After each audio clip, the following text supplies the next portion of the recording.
right, Mr. DJ. It is Monday, June 1st, a whole June, a renew day, new month, all kinds of fun stuff happening. And you are our agent spotlight for the first day of this renew. Woo! The king of Kenwood is joining us live for our agent spotlight. How are you today, DJ? I'm doing great. How about you? I'm doing great. So I know that we're going to have people within Zoom and on Facebook that are going to be watching and commenting. And I apologize, I need to get my Facebook up so that I can get their live feed. So give me just a second. Absolutely, do what you need to do. So everybody say hi to DJ. So woo woo. We got to create our own excitement in here. What's fun is we're separated by a wall. But I'm behind that poster. yes, the radium red. He's back there. So so DJ, every Monday we do an agent spotlight. We always want to kind of put focus on agents who are really making an impact in their community, in their market, and in their business. And super excited that you have joined us today. So if you don't mind, just tell us a little bit about you. How did you get to St. Pete, and how did you get into real estate? My husband and I were living in Chicago. We've been there for about 8 years. Just really weren't enjoying it as much as we had when we first moved there. And I mean, really just got tired of having about like 50,000 people in a 1-block radius. But we didn't want to move to in the middle of nowhere, so we're just looking for a happy medium. We each made our own list, like went over them after 2 weeks. We met, decided on one. It was St. Pete. We'd never been here. We never visited. We didn't know anybody. Almost kind of like throwing a dart, at the map. And came down, bought a house. Had a horrible experience buying that house. My husband travels for work, so I was kind of setting up the house, trying to decide what I wanted to do for work. And just talking to different friends that I had, a few of them who were realtors, who were all like, you need to go into real estate. After the experience that you just had, we know you, and we know you do great in this business. So their advice was to get my license and to join a KW office. Okay. So what made, and without specifics, but what made the experience not the best one for you? Well, I remember saying to that person at the time that, it was hard for me because I was like, you seem like a lovely person. However, we don't feel like we have anybody who's advocating for us. We're not hearing from anybody. We call and we get maybe a return call or text message 2 or 3 days later. And it was super nerve-wracking because, again, we were in Chicago buying a house here, had never been down here, didn't know anybody. It was just a horrible process. The things we had asked to be fixed on the home inspection, we were told were fixed, but the final walkthrough was done via video, and they avoided the one thing we asked to be fixed. We got down here, it was a leak in the pool pump. We got down here 2 weeks later to have the pool guys tell us, like, the pump's still leaking. There's a number of things that went awry. The appraisal came back $56,000 under asking. And again, I wasn't in real estate at this point. I was like, so what should we do now? Are we, what do you think the seller will say? Can we negotiate on this? And the reply from our agent was, oh, I know that seller. She won't negotiate. Do you want to come up with the difference in cash? I'm like, you're not even going to ask.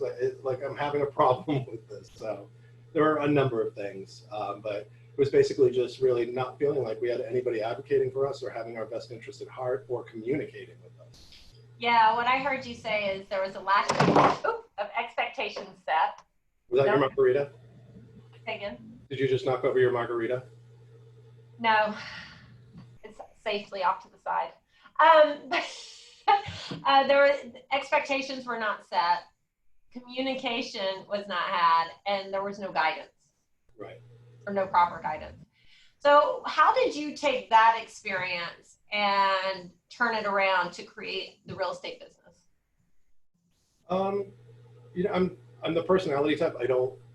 Of course, I'm human. I get mad. I don't like staying mad about something. And you know, the more I thought about it and the more I spoke with friends of mine about, you know, next career move, what I should do. I mean, prior to this, I worked for Citigroup Corporate and Investment Banking for 8 years back in Chicago. Prior to that, I was in hospitality. I ran, I started in restaurants from, you know, dishwasher all the way up to director of operations to partnership.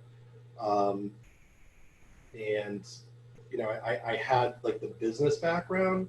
I knew I was smart enough to figure out the real estate business side of it. And then the more I thought about it, I know how to treat people. And I know, especially from the hospitality industry, I knew how to take care of people, how to communicate with people. And so it kind of was like a no-brainer that that's the route that I was going to go. Okay. Well, I just wanted to share some numbers real quick. How long have you been in the real estate business, DJ? It will be, I just went into my 3rd year. January started my 3rd year. Okay, so you just started your 3rd year, and let's see if I pulled these numbers correctly. These are in the last 12 months. Okay, so year to date, in the last 5 months, not counting June. So in the first 5 months of the year, this report shows that you've already closed 19 transactions for a total of $5,422,878. First 5 months. And yeah, it's pretty good. And you just started your 3rd year. Yeah. That's awesome.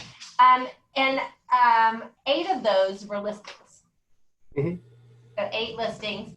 And your business year over year. So what this looks at is the past 12 months. So it looks at the end of May through the beginning of June. And then it looks at May through June. So it's comparing those 12 months. Your business is up 155%. Yes, I like that. How's that feel? I like that. Yeah, it's an amazing feeling. It still surprises me and shocks me. I have a killer month coming up this month. I set my goals last November for 2020. And I remember thinking I was kind of pushing it by trying to decide like 6 or 8 million for the year. Because last year, I think I did just a little bit over 4 for my 2nd year. And as January came to a close and I saw what was coming along in my pipeline, I met with Michael Reedy, my production coach, and kind of had to re-examine those numbers. And I bumped it up to my goal for this year to 12 million. And by the end of June, I'm going to be ahead of that. I'm not changing it again. But yeah, by the end of June, you know, if everything closes, that's supposed to close this month, I should be well over 7.5 million. I remember your first year, you tell the story of like you were on track and you were gung-ho and you were like on track to pretty much cap in your first 7 months. What happened? A few things. I had a buyer drop off. They had family issues, and they fell off, and that was close to a $500,000 sale. I had a few that pushed past my cap date. It's so funny now. I'm so happy how everything worked out, but I had it in my head and put so much pressure on myself to cap in the first year. And I don't know why. I mean, why it was so important. I think maybe because I heard other people say it was important, but I don't think I thought it through. And I if it wasn't for 2 transactions that got pushed to the following month, I would have capped. But I would have capped and then rolled right away. Like, so what? And instead, I had 2 huge sales to start off my 2nd year, so I ended up capping sooner. I think it took me, I had a lull in the middle. I think it took me like 10 months to cap. That was my 2nd year. This year, it took me 3 months to cap. Wow. That's awesome. Yeah, you told me the story that you took your foot off the pedal. You took your foot off the gas. Mm-hmm. And obviously you're not doing that now. So what's the difference? What happened? What changed? Well, I mean, I'm failing forward or learning from my mistakes or however you want to call it. But, you know, first year, since I'd moved here and I didn't have a local sphere, didn't know the area that well or that many people, one of the main pillars of my business was open houses. And I committed to doing 2 a week, which I did, 2 a week for the entire year. Some weeks I did 3. So by the end of that year, I was exhausted. I mean, it's a lot. And, you know, especially, it wasn't just like going in and turning some lights on and hanging out for a couple hours. I mean, it was 4 or 5 days of prep prior to the open house, where there was circle prospecting, calls that I made, door knocking in the Florida heat. And, you know, there was a lot more involved to it. So by the end of the year, I was just really exhausted, and I thought I was just going to take like a couple weeks off. And I think it was like the 3rd week was rolling around, and people on Facebook that I don't even communicate with regularly started sending me messages. They're like, "Hey, are you still in real estate?" Like, and I'm like, "Yeah, of course. Why? What's up? You have somebody who needs help down here?" They're just like, "Well, no, we just haven't seen your post." And I was just like, "Oh my gosh!" Like, yeah. And on top of that, like, it was just part of the first year process for me, where it's like I'd have some success. Like my first 3 transactions happened, boom, boom, boom, all together right up front, and I was just like, "Okay, I got this." And, you know, I did the open houses, but, you know, not as effectively, or the follow-up wasn't as effective. So I definitely had those lulls. Yeah. You know, one thing that definitely stands out to what you did with open houses is you worked them. And it's, you know, in our Keller Williams environment, and you've only been with Keller Williams, it's kind of just like normal for you. I've been in real estate sales since I got my license in '02 and activated in 2003. And how I was taught to have an open house is you put up some signs and you turn on the lights and you sit in the house and wait. And I remember there used to be realtors literally sitting on the couch reading a book when people came through. But I heard you say like there's this 4 to 5 day prep and all this. Where did you learn how to work an open house? I mean, the majority of all my training, obviously, you know, was from this office, from KW through Ignite. But, you know, on top of that, a lot of the classes, you know, my favorite was Stephanie Huffman taught, you know, how to have a purposeful and intentional open house. And I got so much out of that. And also Monica Crawford as well gave me some tidbits of information. And on top of that, I think, you know, I want to mention right up front is, you know, my coaching sessions. I mean, I made a commitment to those. That was like a non-negotiable, just like I did my at least minimum of 2 open houses a week. I did not miss my coaching sessions, period. Like, I mean, I don't think I changed the day or time. I made it work. So open houses, you learned how to do those.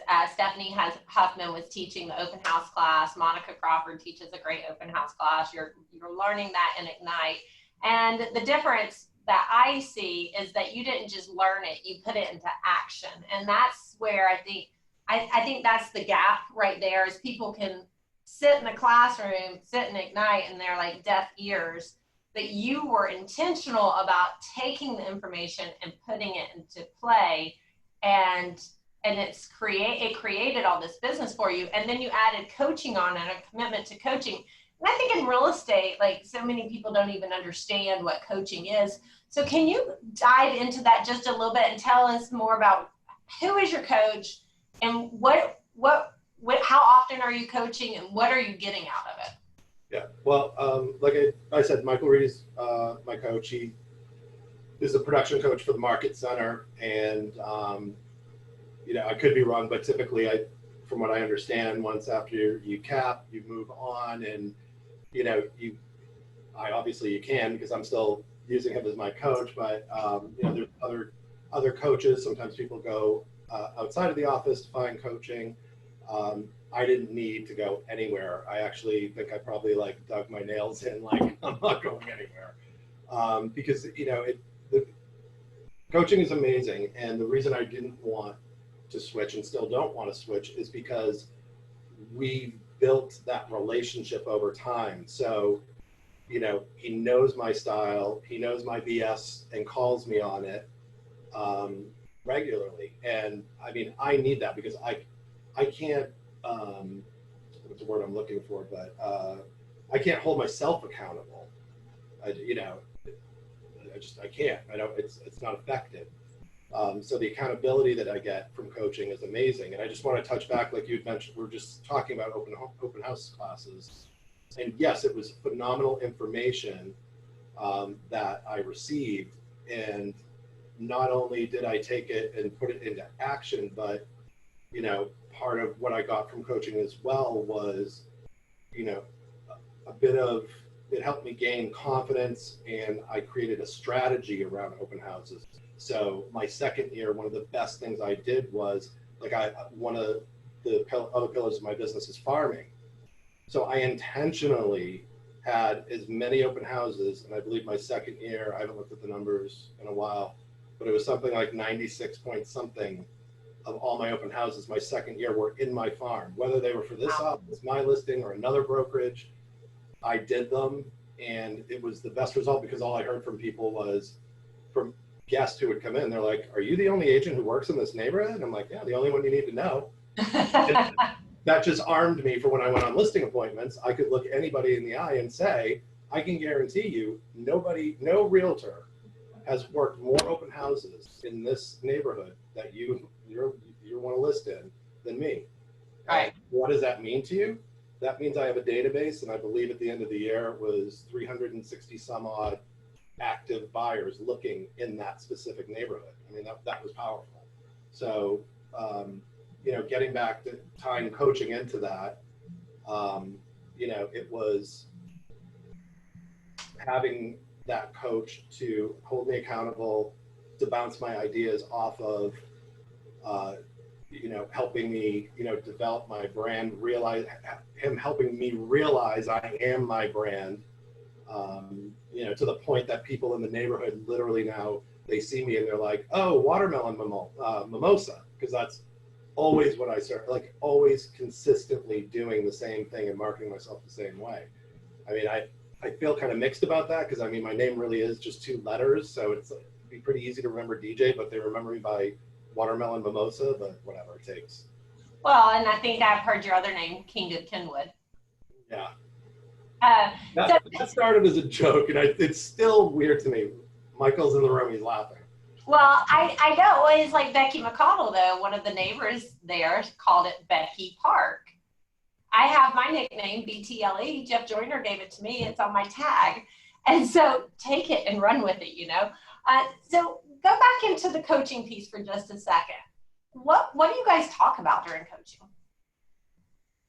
Well, I always try to talk about, you know, some successes and other things, and he nods for about 10 seconds, and then he's like, "Oh, I'm sorry, didn't you hear me say new business?" So Constantly focused on new business. exactly. So how am I finding it? What am I doing? Tracking my numbers, tracking where the new business is coming from.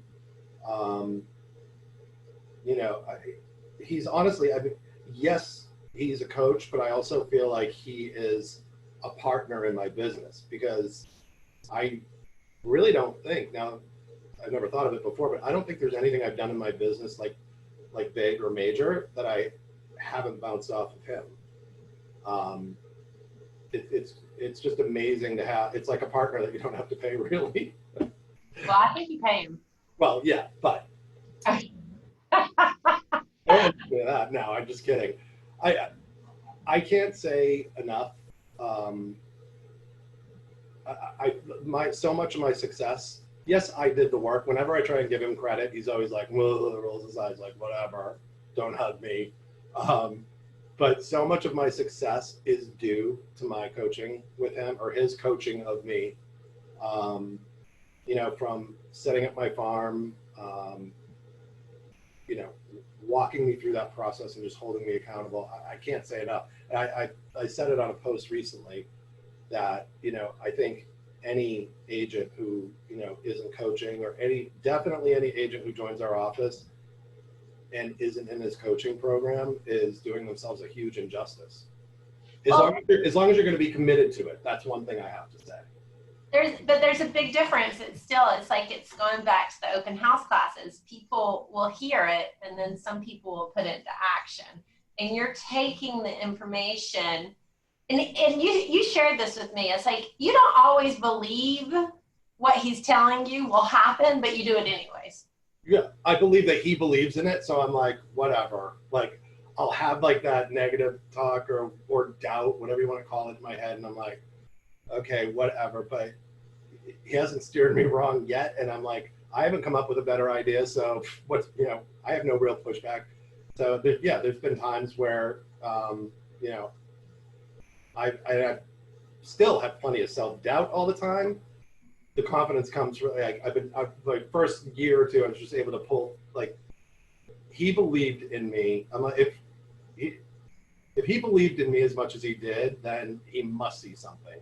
Because I mean, how many people his office is right next to yours, you see it all the time. I'm sure you probably see his calendar, but like his office, he's always with somebody or teaching a class. So yeah, I don't know. He's constantly pouring into people. Why do you think some people don't find value in him? I mean, that's hard to say for other people, but I mean, my assumption would be that they're there for the talk, but they don't want to put the action or the effort in. They're not going to walk the walk. Right. And it's also, and there's walking the walk, but there's also like my farming, like, yeah, I'm having a great year. And this is something else that Michael reminded me of when this year really started taking off. And I mean, my pipeline looks like it has no end going at the moment. And I remember saying to Michael at one point, I'm like, wow, like, this is all of a sudden, it's so weird. Like this year, and he's like, no, incorrect. He was like, you've been farming. And when you think of that term, what does a farmer do? He plants the seeds, he waters them, he fertilizes them, he tends to them, weeds it. He's like, that's what you've been doing. And now you're reaping. And, that totally is, what's happened, because I'm tracking and seeing where this business is coming from. And, the whole, I think, it was the consistency of doing what I was coached and what I committed to that the payoff comes from. And I hear what you're saying, and I think that might be why, and I say people don't find value, when what I mean is they give up on it. And the reason I think they give up on it is because they don't see the results fast enough. Yeah. And it goes back to 6 personal perspectives and quantum leap. It is those small little quantum steps, incremental steps that you have to consistently take over a long period of time to get the result that you want to achieve. And you're reaping that reward right now. You also mentioned to me that I had asked, what changed in you and in your business to like you've been doing the work, but something changed. And what you said one word, do you remember what it was? Confidence. Confidence. How did you find the confidence, DJ? I mean, just delivering on what I said I would do, which I've done with my clients from the get-go, but then having those people tell other neighbors or friends or family, and just, I don't know, time. I mean, part of it is time. I put in the time, I've done the activities, and now I'm seeing those activities actually do work, and the consistency and the commitment to it does pay off. But I mean, the confidence, it's before this year, the confidence came from like my mentor, like, him, like I've already mentioned, Michael with coaching. Like, I have so much respect for them, and they're both very, very successful in what they do. And I'm like, if they believe enough in me, I'll believe that they believe in me. Because I'm like, I remember I think it was in my first 6 months, one day we're in the old office and I said to Jack, I'm like, can we go talk for a little bit? Like, not in the office. And we went down to the water and we're like sitting on a bench and I'm just like getting all weepy and I'm like, I don't think I can do this. I don't know if I'm cut out for this and I don't think anybody's going to want to work with me. And Jack, I just remember he just looked at me and he's like, I'm sorry, who are you talking about? He's like, the person you just described, I don't see that. And Jack Smith was your mentor. Yeah. And say again? Granny Jack. Granny Jack. Uncle Jeff and Granny Jack. So what you just described is what we often call E to P, moving from entrepreneurial to purposeful. And it sounded like you were getting towards that ceiling and you were just about to have a breakthrough and you were kind of having a breakdown. Mm-hmm. It happened a couple times. Only a couple? Because it's happened so much. That I can remember. And we need those people in our world that sees inside of us what we can't see for ourselves. And I don't remember which coach it was on Reading in Red one morning said, acknowledge what other people see in you. Mm-hmm.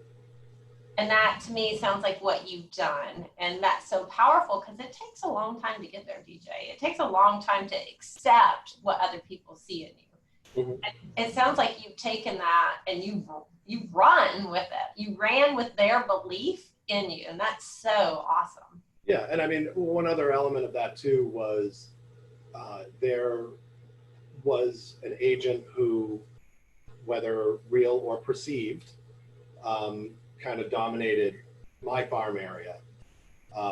And to the point where, I went to the neighborhood porch parties, neighborhood association meetings.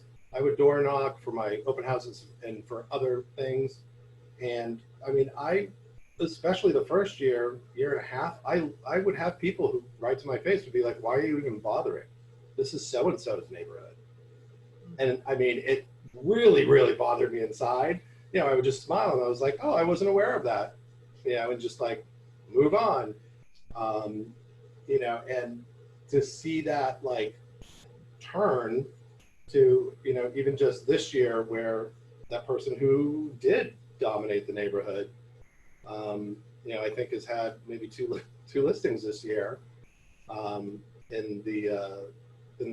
our farm, my farm. I think I'm up your farm. Yeah, I'm up to like 9 or 10. So nice. It's a nice feeling. Yes, it is. And it was the other people, the very same people in the neighborhood. I told you the other day on the phone when you called me exactly what I was doing.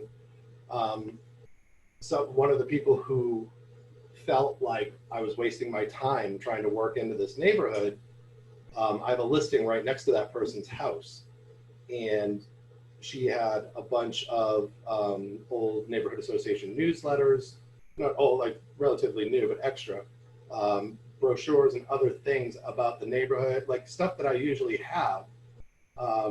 And before I could get it there, she sent me a text message and just told me, I put them in a Tupperware container with a lid with a note, welcome to Historic Kenwood, you'll love this neighborhood, please take one, blah, blah, blah. I'm like, okay, like just like blown away. This is somebody who told me I was like wasting my time and didn't really give me the time of day whenever I tried to have a conversation. So, I mean, it's things like that also that really like boost, like, other agents asking me like, hey, that's your hood. What do you think about this? What do you think about that?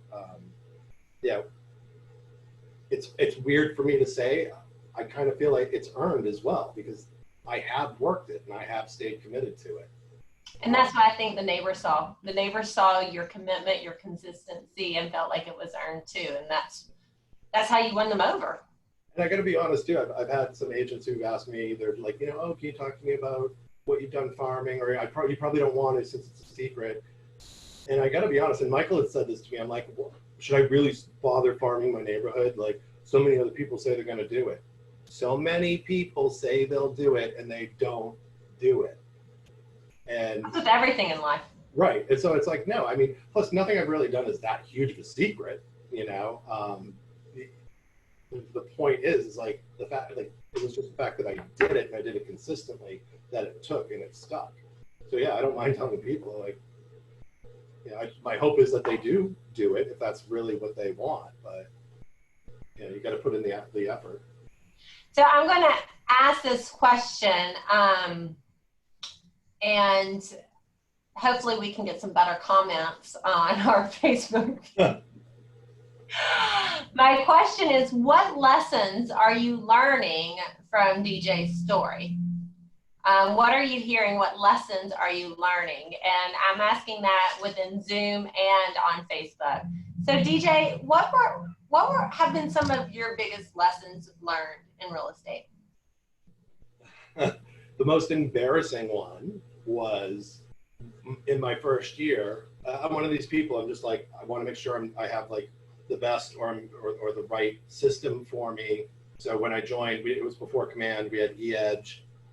So I started doing open houses and putting people into my database in eEdge. Then I started doing open houses with on my iPad on an app called Open Home, and that has a CRM. So I was having people in there, and then Command started, and I'm like putting people in there, and literally people slipped through the cracks.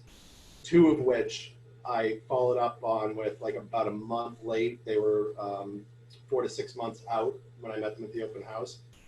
And when I got back in touch with them, they both just closed on something. Ouch. Yeah, it was an expensive, hard lesson. So just as I'm consistent in my activities to build my business, I learned like I need to be consistent in my systems that I use in my business. What Tucker said is consistency is key, and key to Kenwood. So yes, Tucker, great point. Leslie said persistence, determination, and taking action is key. Great lesson that Leslie is hearing from what you're saying. Doug says you for sure have earned all the success you are getting, such an inspiration and someone to follow. So great comments, guys. If as you're listening, or if you have questions for DJ, or if you want to share what you're hearing, what you're going to take out of this and put into action in your own business, please put those in the comments. So DJ, the first key was following up with your database. That's the first lesson you've learned. What would be another lesson? Like I kind of touched on it before, like open houses when I first started, I just like shout out like, hey, it's being purposeful and intentional. Hey, who needs an open house done? And it's like, okay, now I'm going up to Oldsmar and I'm going over to Clearwater, I'm going here and there, which there's nothing wrong with that. It wasn't being purposeful and intentional on how I wanted to build my business. And I mean, I do want to preface that too, so nobody takes it the wrong way. Like some people in their business model or just how they work, they don't mind going all over the place. That's awesome. I don't.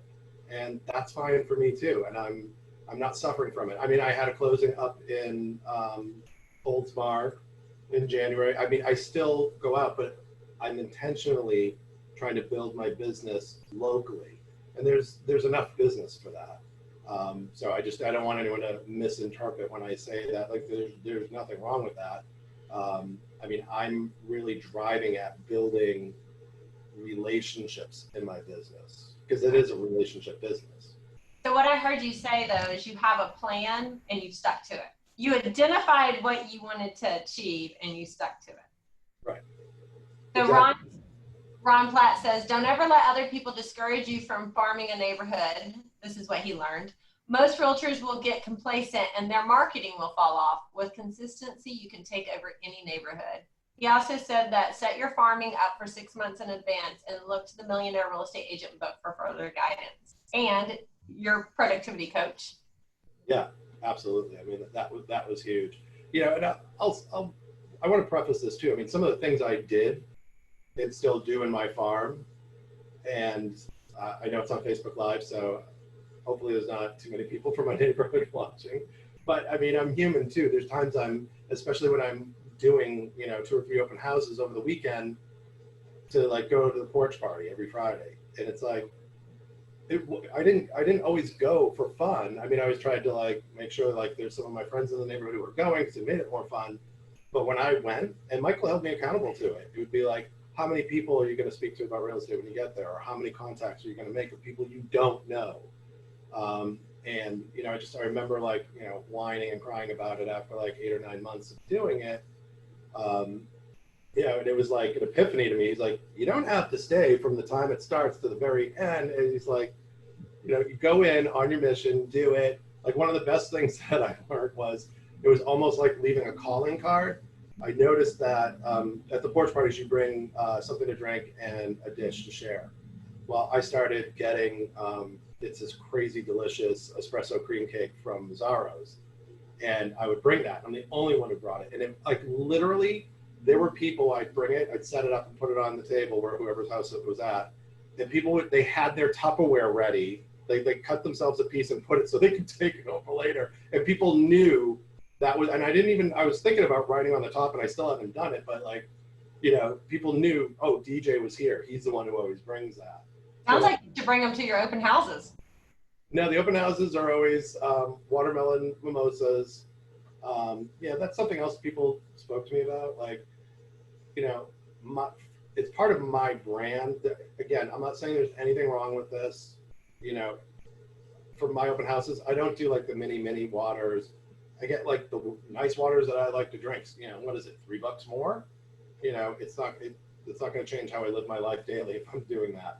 I consistently always have the watermelon, like whatever and everything I could make consistent and memorable, I'd stick with it. So, you know, it was an experience that people remember, even if they couldn't remember my name. They're like, oh, that's the guy who does this. Oh, this is the guy who's always working in the neighborhood. So Kristen asked, in addition to open houses and porch parties, what other strategies are part of your farming plan? Door knocking, and when I say door knocking, not just for the open houses, so doing the open houses in my neighborhood. Door knocking with something of value, and Michael helped me set it up. Basically, I broke up my farm into like 4 quadrants, and based on the number of homes, it was like 1,035, 36, something like that. But basically, I would door knock 1 quadrant every 3 months or every quarter, so I ended up hitting all 4 quadrants a couple of times a year just from that door knocking, and you know, not including all the other door knocking I would do for open houses and new listings. Postcard once a month. You know, if your budget doesn't, you know, call for it, you know, you can do every other month. And yes, I know, like Michael always talks about it, when people open their mail, especially stuff like that, they're doing it over the trash can. I mean, that's how I do mine. Even still, I can't tell you how many people, like I have people in the neighborhood who like take a picture of my postcard. They're like, oh, look what I got today. You know, it's like it's serving its purpose, especially stuff like that. Sorry. That's okay.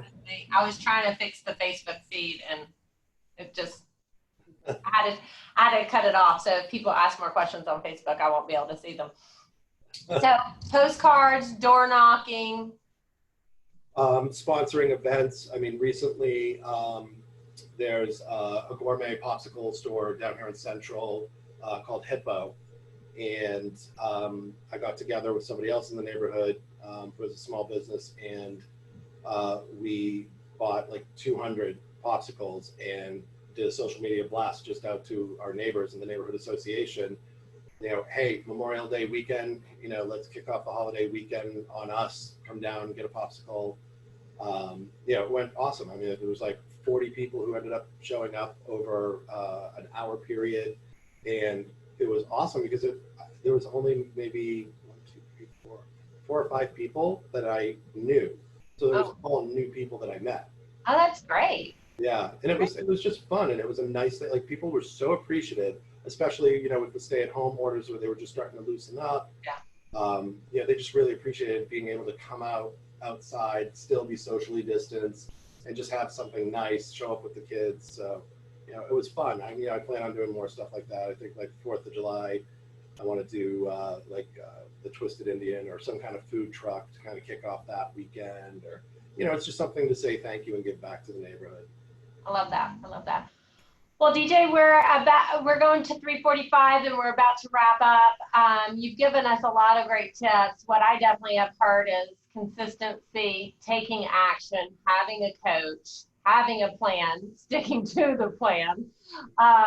For you, farming a geographical area works really well. I know other people have farmed their database. What else would you like to share with our audience before we go? I don't know, just that I'm overwhelmed a lot lately with gratitude. Yes, I am unique, but there's nothing crazy special about me than anybody else in this office. That's one thing I'll say too that got me motivated was Mark Johnson. Because I was just like, I was watching him go, and I'm just like, not that I'm any better than him, but I saw him. I'm like, he's not any better than me, And I don't even know. I think I said it to him once before. Mark. He's like, oh, like didn't just kind of like brushed it off. But it was like watching him take off like that, just it motivated me. And it's honestly, there's nothing magical about me. I mean, I may sprinkle fairy dust here and there every once in a while, but there's really nothing magical going on. It's just the consistency, doing it, coaching, and accountability. Well, I think the magical thing that we might take for granted with you and with Mark is the fact that you guys get into action at a high level. And I hope, we talked about that this morning on Reedy and Red about a lot of people will just make posts, but very few get into action. And you're definitely a man of action and doing what you need to do to achieve what you set out to achieve. So I'm just very thankful to be in business with you. I'm very thankful that you've been part of this community here at Keller Williams for the last 3 years. And so very thankful that you came on here to share all this great information with everybody. Thank you. Thank you, DJ. Have a great day. You too. Bye. Bye.